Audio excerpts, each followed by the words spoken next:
तनूर पर रोटियां लगाने से लेक्चरार तक का सफ़र। लैपटॉप तकसीम की तकरीब में मुश्किलात और मुसलसल जद्दोजहद के बाद कामयाब होने वाले नौजवान मोहसिन ने अपनी कहानी सुना दी, जिस पर वज़ीर आज़म ने नौजवान को शाबाश दी। मोहसिन की कहानी सुनते हैं उन्हीं की ज़ुबानी। नौजवान इस कौम के आप सब मुस्तकबिल हैं, कौम की तरक्की की, कौम की खुशहाली की कुंजी आज आपके हाथ में है।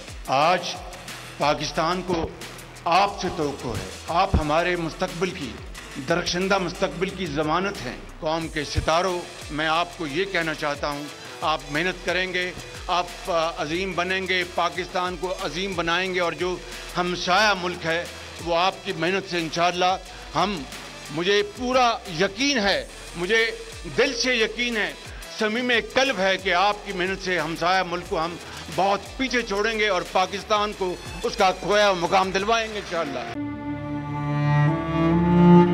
अवाम के लिए एक और मुश्किल, आटे की अदम दस्तयाबी पर अवाम परेशान। आटे की फराहमी खासी मुश्किल का शिकार है और अवाम को मुश्किलात का सामना है।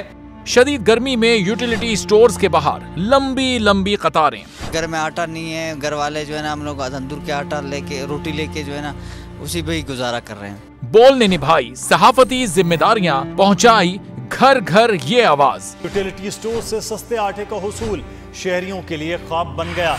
बोल न्यूज हकायक सामने ले आया है। आओ मिलकर आवाज उठाएं, पाकिस्तान को बदलें बोल के साथ। बोल बना अवाम की आवाज। अवामी शिकायत पर बोल ने किया मुताल्लिका इदारों से मुतालबा।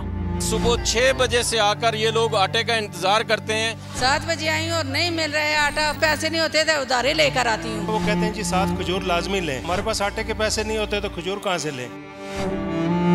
क्योंकि बोल है पाकिस्तान का नंबर 1 न्यूज चैनल। सब्सक्राइब करें और बेल दबाएं ताकि कोई खबर रह न जाए।